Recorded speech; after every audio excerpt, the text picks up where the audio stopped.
Faida za kuwa mwaminifu kwa kila jambo. Bwana Yesu asifiwe. Naomba nikukaribishe tukajifunze somo hili kwa pamoja. Ninaitwa Yusufu Daudi Chironi. Mtu mwaminifu ni mtu yule ambaye mnaweza mkakubaliana naye jambo na akafanya sawasawa na vile mlivyokubaliana. Mtu asiyekuwa mwaminifu ni mtu yule mnayekubaliana jambo na akafanya kinyume na jinsi mlivyokubaliana naye lile jambo. Huyo mtu tunaweza tukasema sio mwaminifu. Lakini kuna faida ambazo katika maisha yako pengine hazijakufikia na hujazipata, na pengine umeshindwa kuwa mwaminifu kwa sababu hauoni umuhimu wa wewe kuwa mwaminifu na huoni faida za wewe kuwa mwaminifu. Lakini usiku wa leo ninatamani uwe mwaminifu, kwa sababu nimekuandalia somo zuri litakalo kusaidia wewe, kukupatia faida nyingi sana pale utakapoamua kuwa mwaminifu.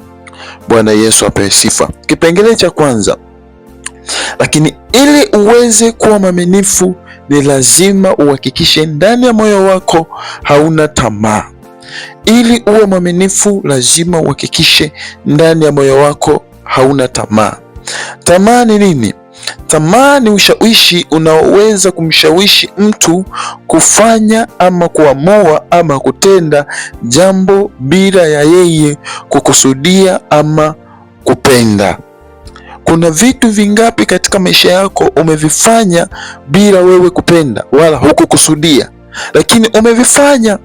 Kwa nini umevifanya? Kwa sababu ya tamaa. Na tamaa nimekwambia ni ushawishi ambao unaweza ukamshawishi mtu. Ushawishi, tunaposema ushawishi, ni ile hali ya mtu kuvutiwa, anakuwa anavutiwa.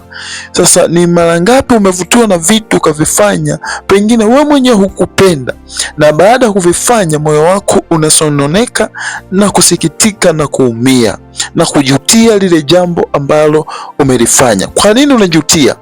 Siku zote kitu ambacho mtu amekifanya kwa kupenda hawezi akajutia. Lakini ukiona unafanya vitu unajutia, tambua ya kwamba ulifanya pasipo kutegemea wala kupenda. Bwana Yesu apewe sifa. Tuangalie kitabu cha waraka wa Yakobo sura ya kwanza na ule mstari wa 14. Neno la Mungu linasema ya kwamba, lakini kila mtu hujaribiwa na tamaa yake mwenyewe, huku akivutwa na kudanganywa. Halafu ile tamaa ikishachukua mimba huzaa dhambi, na ile dhambi ikisha kukomaa huzaa mauti. Yakobo anasema kila mtu atajaribiwa na tamaa yake mwenyewe. Hauwezi ukajaribiwa na tamaa ambayo hauko nayo ndani ya moyo wako. Mfano mzuri, wewe ni mlevi, ni lazima utajaribiwa na ulevi. Ukipita sehemu ambapo kuna walevi wanakunywa, utavutiwa tu, utashawishika na kushawishiwa na yale mazingira uende, kwa sababu ndo tamaa iliyoko ndani ya moyo wako. Lakini ikiwa sio mlevi, hauwezi ukavutiwa. Lakini pia ukiwa mtu mwenye tamaa nyingine, utavutiwa na yale mazingira ya ile tamaa iliyoko ndani ya moyo wako.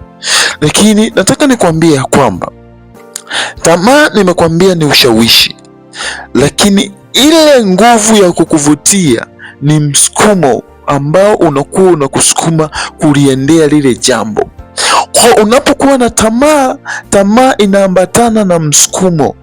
Huu msukumo ni nini? Msukumo ni nguvu ambayo inakuwa inakupush.